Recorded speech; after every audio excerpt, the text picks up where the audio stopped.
Hi, everyone. I'm Ivy Elkins, one of the co-founders of the EGFR Resistors Lung Cancer Patient Group. And I am here with one of my co-founders, Joe Feldman, and with Dr. Stephen Liu, because we just held our 5th annual EGFR Resistors Research Summit last week. It was held on November 2nd and 3rd in Chicago. In case you aren't familiar with the EGFR Resistors Research Summits, this is the 5th year that we've brought together young investigators from across America who are doing work related to EGFR positive lung cancer. As in the past, we had a fantastic group of mentor judges, actually 8 of them, who are leaders in lung cancer, chaired by Dr. Zofia Piotrowska, who gave feedback on the young investigator presentations. This year, we were fortunate to have 15 young investigators from diverse locations across the country attend the summit. 9 of these researchers were trainees and 6 were junior faculty. In addition to getting experience in presenting their work at the summit, these researchers truly benefit from the development of relationships, collaborative relationships between themselves and the mentor judges. 3 of us patient advocates, myself, Joe Feldman, and Diane Legg, also attended the summit and interacted with the young investigators. This is incredibly exciting since these investigators are truly the future of research. We, the EGFR Resistors, started the Research Summit back in 2019. That was our first summit. And when we created it, the hope was that developing these relationships and the sense of community through bringing people together would really encourage our young investigators to stay in touch and work together and continue their work in lung cancer, especially in EGFR lung cancer. Our first summit in 2019 was in person, and we had to pivot to virtual formats for 2020 and 2021. But we tried to keep them as fun as possible with matching screensavers and, some fun swag. Last year, we were able to go back to an in-person summit, and we held this year's summit in person as well. So although we made the virtual summits as interactive as possible, it was really nice to be in the same room all together because that provided so many opportunities for informal discussions and, more collaborative discussions, both through small table meetups that we had and just, casual conversations at meals and breaks. Next, I'm going to turn the speaker focus over to Dr. Stephen Liu, one of our mentor judges, and he'll talk about the research and award winners from the summit. Thanks, Ivy. Thanks, Jill. Always a pleasure to be involved with this summit and really see some of the wonderful work and really the rising stars in thoracic oncology, getting a chance to meet them early on. It's such a rewarding experience. We had some really wonderful presentations. In addition to just learning about their research, I think it's great to give these trainees and junior faculty a chance to present in front of a group of their peers and to answer questions. I think it's a really valuable experience. And I got to tell you, from our side on the mentor and judge role, we learned a lot too. And it really is a great experience all around. Our day started with the trainee presentations. And the first one we saw was from Dr. Allison Chang at Massachusetts General Hospital. She presented results from the ASCENT trial. That was a phase 2 study of induction or consolidation of afatinib, a second-generation EGFR kinase inhibitor with chemoradiation plus or minus surgery for stage 3 EGFR mutant non-small cell lung cancer. This was a relatively small study that actually closed early due to slow accrual. But I think an important lesson here is whenever we run a trial, sometimes the landscape shifts a little bit. And here, afatinib, which was a very promising drug early on it did have a little bit more toxicity than our third generation drug, osimertinib. And really, osimertinib in this setting is being studied in the LAURA trial, which has completed enrollment, and we hope to hear about soon. But it rendered this study a little less relevant. The study closed, but we still learn from these trials. So even trials that do not complete, even trials that are negative, need to be reported. I think it's important to the patients that participated, but also to us as a community. We learn a lot about the tolerability here and here. In this trial, some patients did elect to go on to surgery, and we learned a lot from those specimens about, what is this persistent population that is still there after afatinib treatment, and how are those cells surviving that can really better inform future combination treatment. So this was very well presented trial update from Dr. Chang. Then from Georgetown University, one of my colleagues, Dr. Brinda Gupta, a fellow at Georgetown, presented a case with concurrent EGFR and MET exon 14 driver mutations within a single case. This was not an acquired MET alteration, but really something present at the beginning. And we were taught years ago that these driver alterations like EGFR and ALK and KRAS, they exist really in a mutually exclusive state at diagnosis, but we're learning that it's not always so simple. And while generally that is the case, very rarely we can see these early on. It's really important we understand if that's happening, because it may influence the types of treatments we pursue. And so assuming that all of these cells have the same driver, while that is generally the case, not always. And so if something's not responding as we think it is, it really is important for us to recognize that and to investigate why that's the case. And so this is a very interesting case. Another case from Dr. Amanda Herman at the University of California, San Diego, looked at a HER2 exon 20 insertion. Now, this was an acquired event, but why this is relevant is we now have an FDA-approved agent to target HER2 exon 20 insertion on small cell lung cancer, and that's an antibody-drug conjugate called trastuzumab deruxtecan that was, in fact, delivered here. We had a very nice discussion about how to approach acquired resistance, including whether or not it's relevant to continue the original TKI, the original targeted agent that introduces more toxicity. We had a really interesting scientific discussion between Dr. Zosha Piotrowska, Dr. John Haymock, and Dr. Herman, who fielded those questions, I think, very well. So really great dynamic discussion. And then another training presentation was from Dr. Eric Gardner, who's at Weill Cornell Medicine in New York City. He talked about the role of RB1 loss in histologic transformation of adenocarcinoma to small cell lung cancer. This was a very elegant design, a lot of preclinical translational science, and this presentation stood out just for how well this complex mouse model work was presented. In fact, some of our judges went out of their way to compliment Dr. Gardner on the clarity of his slides and how you can take something that's really complex translational medicine and boil it down to essential, understandable presentation slides. And he did a very good job with that. Ivy, when we think of histologic transformation, here we looked at a specific gene and its role in the transformation from adenocarcinoma to small cell lung cancer.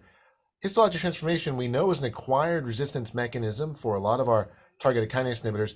Is this, you think, under-recognized, or are people aware of histologic transformation and the importance of it? It's really becoming more and more of an important issue in our EGFR lung cancer community, and it kind of underscores how important it is for a patient who experiences progression to be rebiopsied. If you're rebiopsied and you just have a liquid biopsy, it isn't going to show up, necessarily that you have developed small cell lung cancer. So you really need to make sure that you're communicating with your healthcare team and pushing for tissue biopsies as well, if nothing is found in the liquid biopsy, because the tissue biopsy is, where they can determine this type of transformation.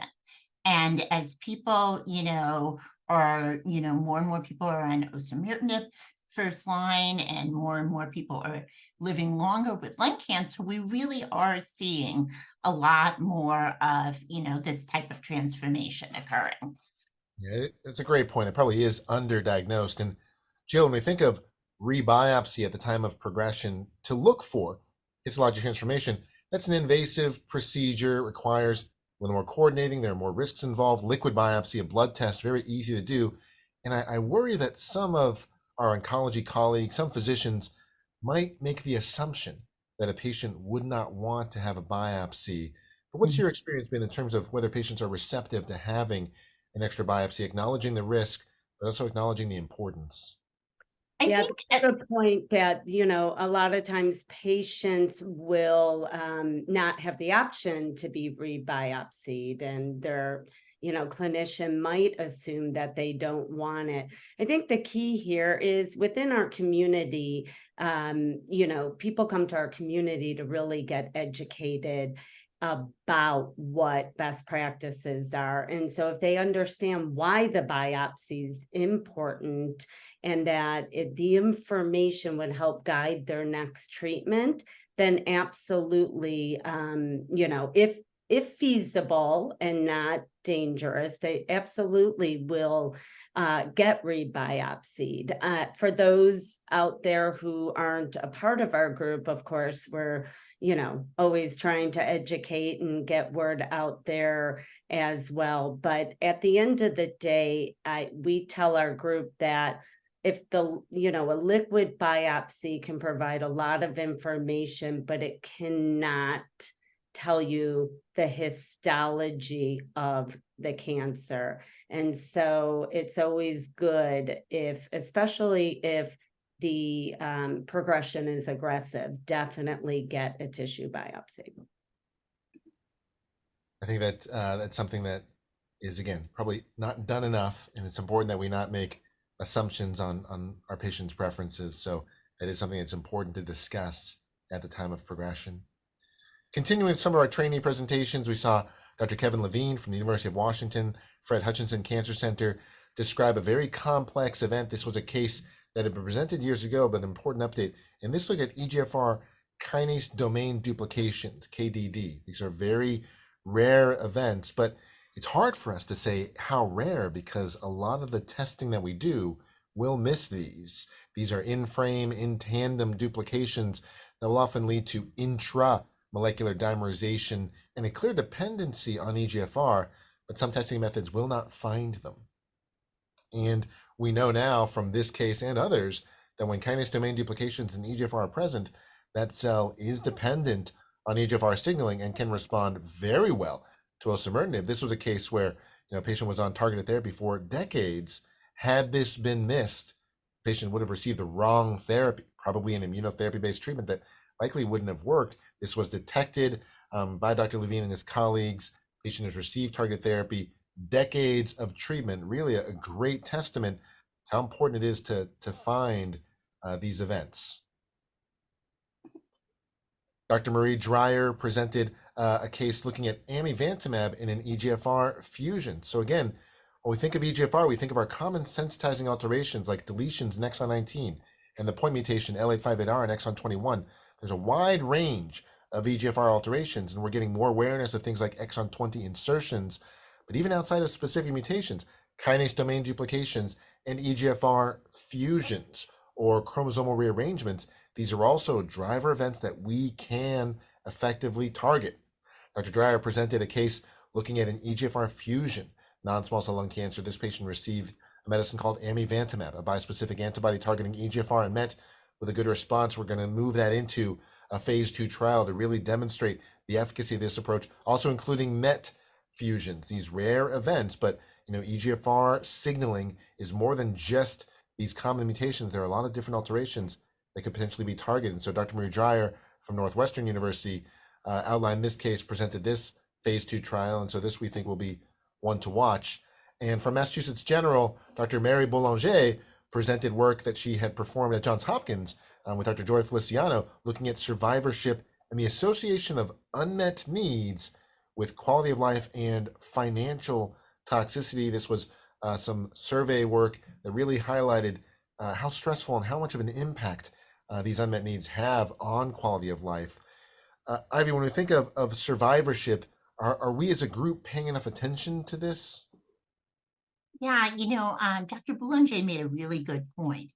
Survivorship truly starts from the moment someone is diagnosed with lung cancer. Sometimes, survivorship is thought of more in the oncology world as when someone's done with treatment and moving on.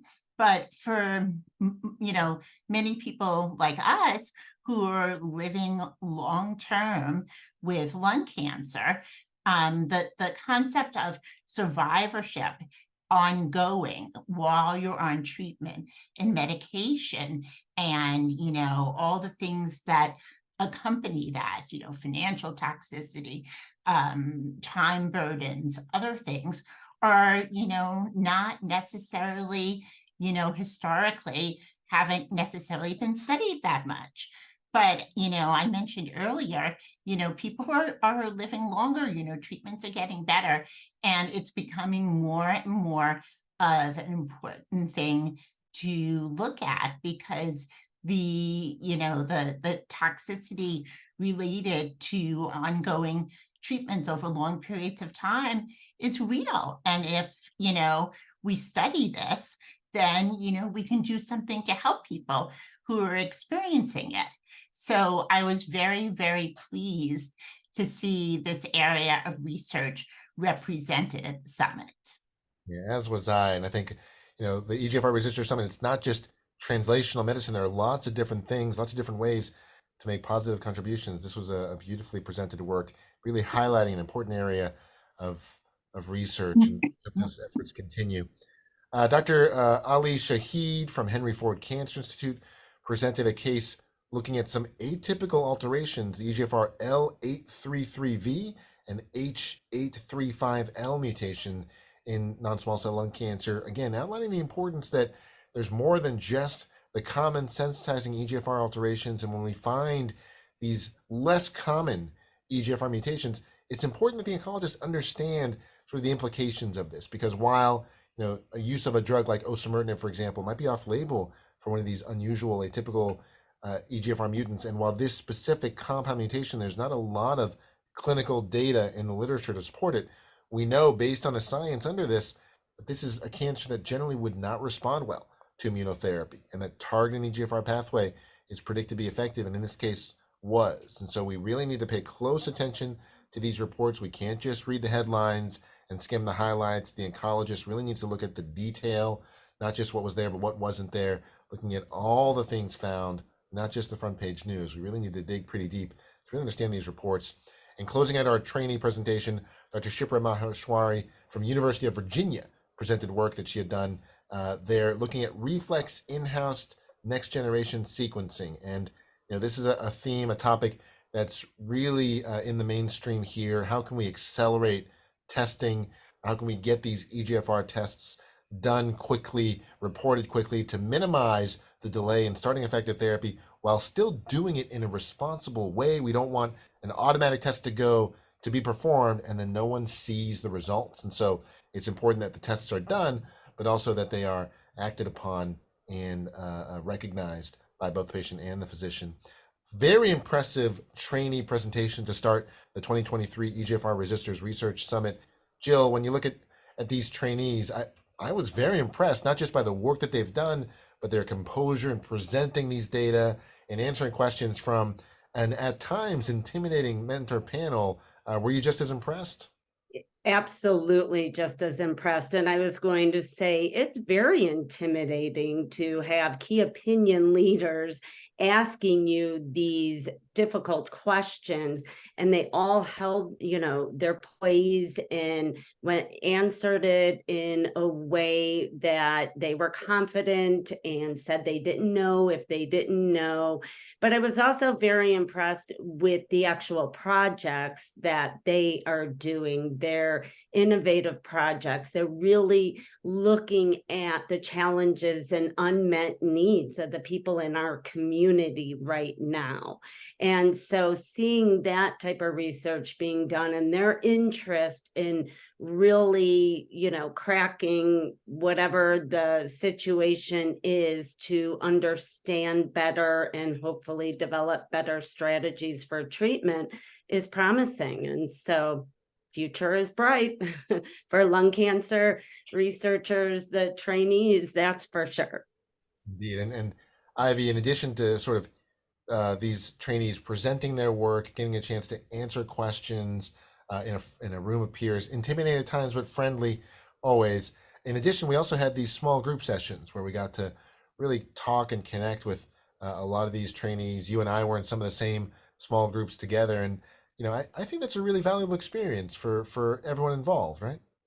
I think so too. It was really a nice, opportunity in a more relaxed setting to ask questions and just talk about, concerns that you might have. I think we had three of them at different points take place during the day, the full day of the workshop. And they were nice breaks for everyone to be able to kind of sit down, whether it was over a meal or not, and talk about things that might they that might impact their career, get advice from some of the mentor judges, etc. Talk about patient advocacy with myself and the other patient advocates. So I think it was a very nice, less formal opportunity. Yeah, really nice part of the summit are those interactions and the chance to get to know and welcome sort of new colleagues to the field. Second half of the summit, we saw research presentations from our junior faculty, and these were just as impressive. We started with Dr. Alvaro Quintanal Villalonga from Memorial Sloan Kettering, who talked at RB pathway inactivation. We heard about that from Dr. Gardner about small cell transformation, but this was looking at RB inactivation as a driver of transformation from adenocarcinoma to squamous lung cancer. This was beautifully presented, some wonderful diagrams. He had worked with Dr. Helena Yu and others.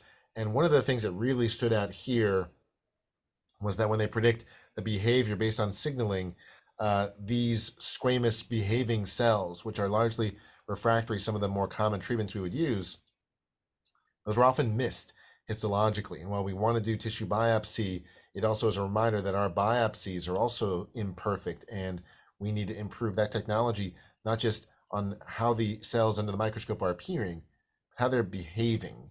And when we think of microscopy and just sort of looking at appearance, it's still a relatively crude measure. We need to get a little more sophisticated. And if this work is any sign, where we're getting a lot closer to that in terms of understanding these different behaviors.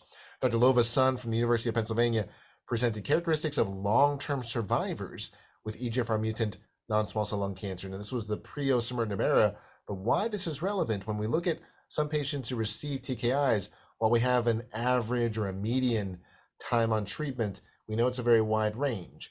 And if we look at people that do exceptionally well, people that can stay on treatment for a decade, are there some characteristics that allow us to predict that up front? Because maybe those are situations where we don't need to use these more aggressive combinations up front, where targeted therapy alone it offers the best balance of long-term efficacy and toxicity. Whereas those that are not expected to get those long-term benefits, maybe that's where we should really explore these more aggressive combinations. And those are questions that remain unanswered and deserve their own studies. But as a starting point, better understanding who responds longer is a very important part of this. And Dr. Sun really expertly presenting a lot of these data. This was work done through the Atomic Consortium led by Dr. Ross Camage.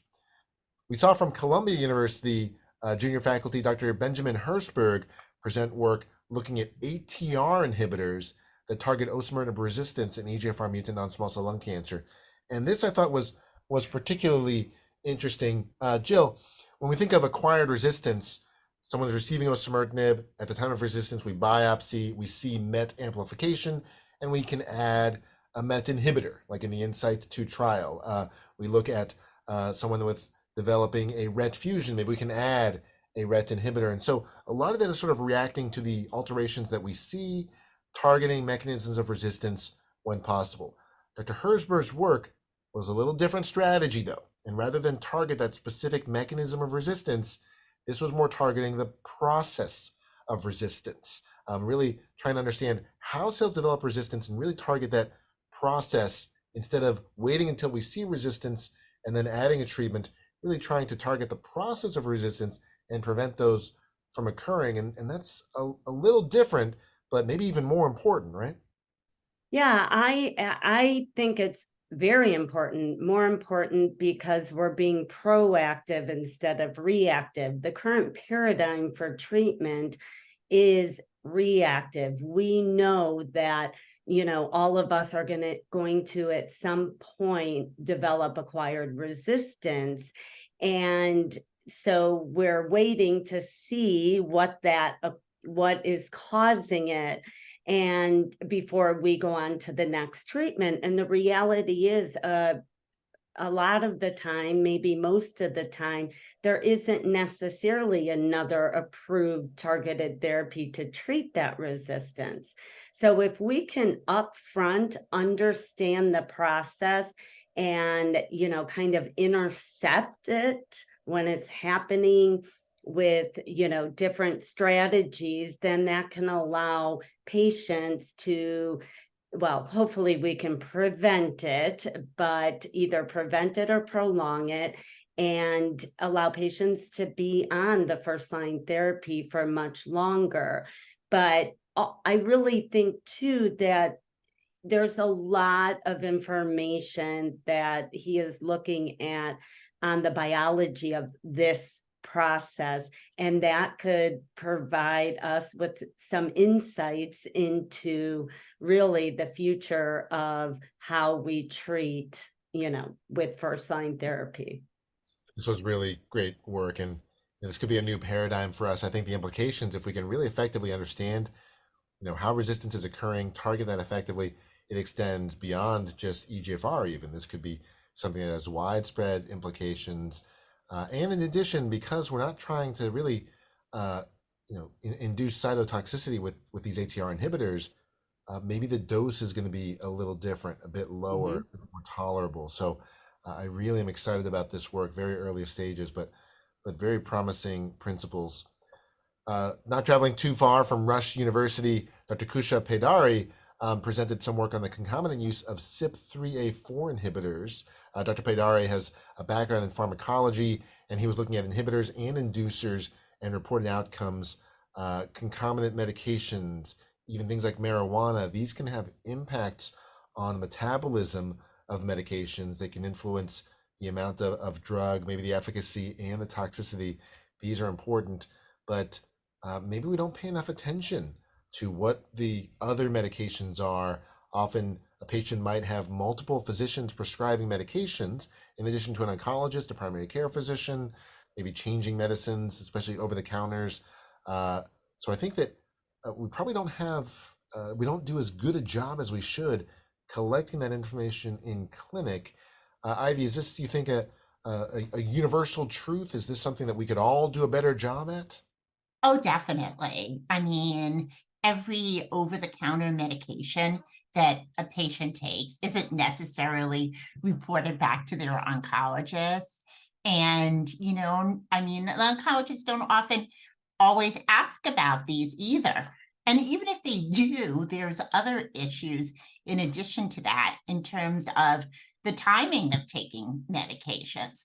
Like, if you take, say, osimertinib, do you take it in the morning? Do you take it in the evening? And which medications are you taking along with that? That could also impact the metabolism of medications. And again, I think this is research that's very important. And I'm glad that he is looking at this because, this is something that could really impact how medications are working for our patients. Yeah. And I would just like to add to that too, not just how medications are working, but how we experience side effects. So that was something else that he had talked about, was the interaction and, the correlation with the side effects that people have.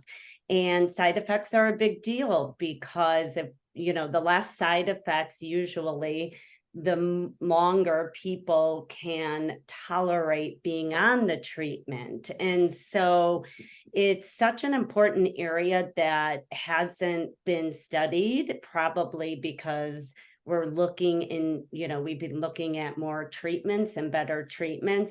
but it's definitely time to start looking at this now. And it's, his presentation was pretty interesting. It fascinated me. It was great work, and I think that you probably found a room full of potential collaborators to move this project forward as well. Um, Continuing with the junior faculty presentations, Dr. Regan Mehmet from the Ohio State University presented an update on the phase 1b study of osimertinib and tegavivint as first-line therapy in patients with metastatic EGFR mutant non-small cell lung cancer, really bringing in the impact of the beta-catenin Wnt pathway on kinase inhibitor resistance. And this is a trial that's ongoing now, very impressive work that Dr. Mehmet is collaborating with colleagues at Ohio State, Dr. Dwight Owen, Dr. David Carbone, very expertly presented. And to close out our junior faculty, the final presentation was from Dr. Susan Scott at Johns Hopkins University, who looked at first-line osimertinib in uncommon EGFR mutations, including atypical exon 19 mutations. While there are some typical exon 19 deletions, there are others that are a little less common and compound mutations, really showing I think that not all of them behave equally. Some actually did not respond particularly well. It's important to know that, because maybe those are areas where we can explore alternate strategies, such as combination therapy up front. And so, again, a common theme that not all EGFR alterations are equal, and that granularity, those differences, we don't need to shy away from those. We need to lean into them and embrace them and really try to further personalize treatment. That really is how we're going to make progress. When we look at all these presentations, very impressive. There were a couple themes I thought that sort of came out. One was on resistance, and we saw a couple different mechanisms of resistance, targeting pathways of resistance. And Ivy, when you think of resistance as a general theme in treating EGFR mutant lung cancer, I think this is an area where we need more research, we need more funding. Do you agree? Oh, definitely. I mean, we recognize that resistance is a huge issue for our members. I mean, pretty much everyone at some point experiences resistance. So, we have made an effort with our patient-driven research collaborations to fund and address areas of resistance. As a matter of fact, we just recently announced the research projects that we are funding in 2023, and both of them have to do with areas of resistance. So we are, we hear how important resistance is, and we are, addressing that as much as we can. Another theme that came up a couple of times was ongoing and planned trials. Based on some case reports here and some early data, these trials are very promising, and based on some of the work that was presented, I suspect some of those will then lead to other trials. But Jill, it's hard for me to keep track of all of these trials. I can only imagine on the patient side, how do you even find out about all of these active studies? Are there any resources you might be able to recommend to some of the patients? Yeah, it is getting more and more complex and complicated, with patients having different lines of therapy and various mutations, co-mutations, and it's overwhelming. So what a volunteer in our group has done, they put together a spreadsheet on the different clinical trials that we know of. And so I just want to point out that it might not be all of them, but we really try to dig deep and find the ones that we can. And so the trials are a spreadsheet. If you go on our Facebook page, you can find the spreadsheet, and most of the trials are post osimertinib right now. That could be changing if first-line therapy starts changing as well. But most of the trials right now are second-line therapy and beyond. And really, they're broken down into the mutation and the resistance mechanism. And hopefully, in the near future, and I say we as a whole community, can figure out a better way for patients to type in a few things, a little bit of their information, and we can find trials that way. Because I do think that the clinicians also have a hard time finding these trials, especially if they're small. And so sometimes it's the patient who brings, hey, this trial is opening at this institution. I don't know if you've ever experienced that, but that's the beauty of our group and being able to provide the information. I have experienced it. Always welcome. And so, we definitely need help, and we shouldn't be afraid to ask for it. Keep track of all these things. This was a wonderful summit here in November, and we did have a very nice Research Summit Awards ceremony afterwards. If we look at the trainees, in third place, it was Dr. Marie Dreyer from Northwestern, looking at our phase 2 study of amivantamab in patients with metastatic non-small cell lung cancer with an EGFR fusion or a MET fusion. She received our third place for the trainees. Second place went to Dr. Kevin Levine, who looked at the EGFR kinase domain duplications. He's from the University of Washington Fred Hutchinson Cancer Center. And in first place for the trainees, again, we were very impressed by his work, Dr. Eric Gardner at Cornell, on the role of RB1 loss in histologic transformation from adenocarcinoma to small cell. Ivy, I was, when we score these abstracts as judges, we look at the innovation, we look at the project itself, the methods, the science. We also look at how it was presented. I thought Dr. Gardner did a really great job presenting this work. Yes, I agree. He really did. And one of the things that, the investigators also receive as a benefit of participating in this workshop is some coaching in presentation skills. Typically that's done a few days or a week or so prior to the workshop online, but it really helps them gain confidence and, learn how to present clearly and concisely. Because in a lot of cases, again, these are, young investigators. They haven't had that many opportunities to present their work in front of, knowledge leaders in the field and patient advocates. So I believe that is helpful to them and really adds to the quality of their presentations as well. I agree. What a wonderful bonus benefit. If we look at the Junior Faculty Awards, the runner-up was Dr. Alvaro Quintanel Villalonga, who looked at RB pathway inactivation for transformation from adenocarcinoma to squamous cell carcinoma. He's doing work at Memorial Sloan Kettering. And our junior faculty distinguished winner was Dr. Benjamin Hertzberg from Columbia University, again, looking at ATR inhibition as a mechanism, as a means to target resistance, the process, rather than the end result in EGFR mutant non-small cell lung cancer. And Jill, I know that some of the investigators had talked to you, and while we look at the mentee, mentor, faculty, judge as maybe an intimidating panel, I think that some were also kind of intimidated by you and Ivy, right? Yeah. Yeah. So interestingly enough, when we were sitting down after the award ceremony, talking to a couple of them, one of them said that was his biggest fear, was actually presenting in front of us because we are the patients.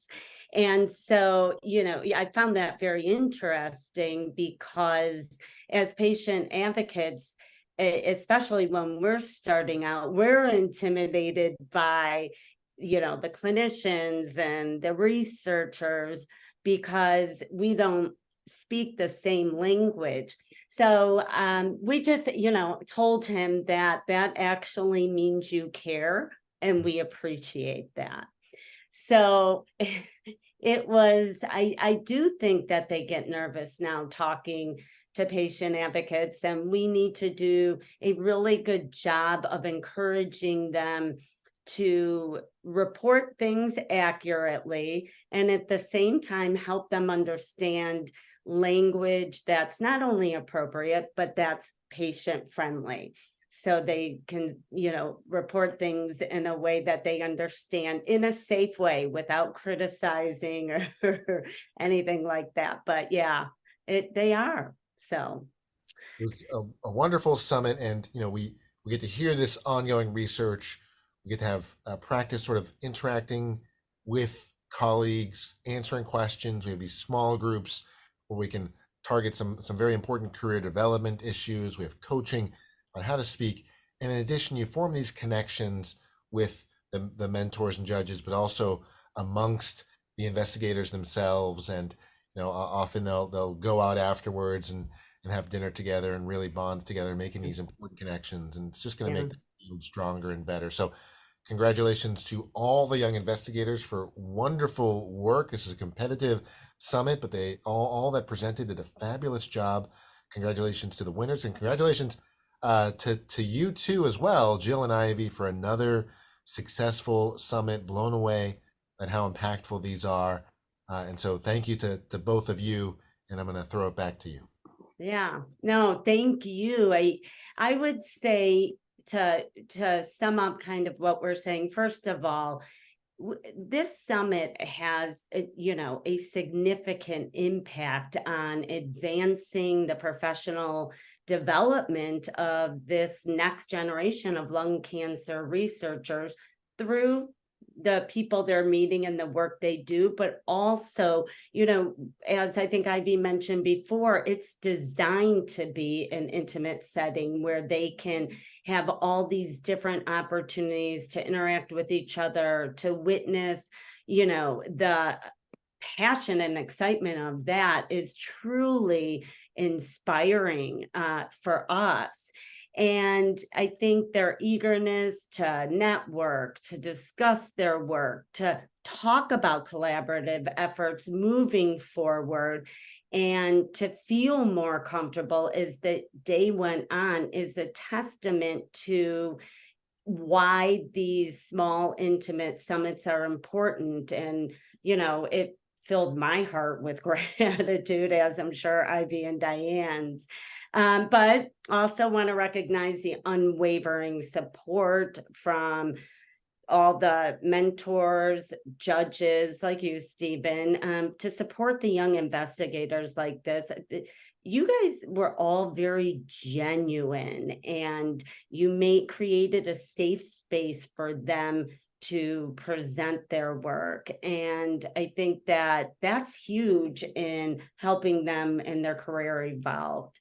I think that having the intimate setting with the small group discussions, that really allowed them to create these personal connections that will help with their career as well. Some of the conversations were really interesting and got really deep, and they needed guidance on things they don't learn in medical school, and they don't learn necessarily in when they're trainees, such as working with advocates, or how to talk to patients about certain things.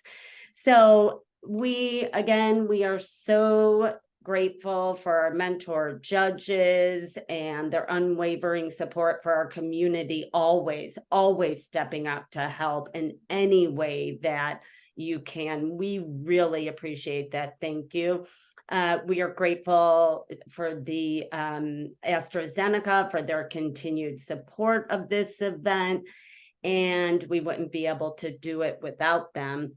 And of course, CC Oncology, your tireless efforts, your creativity, your patience with us, and the amount of energy that you put into making this a successful event is nothing short of amazing. And we thank you from the bottom of our hearts.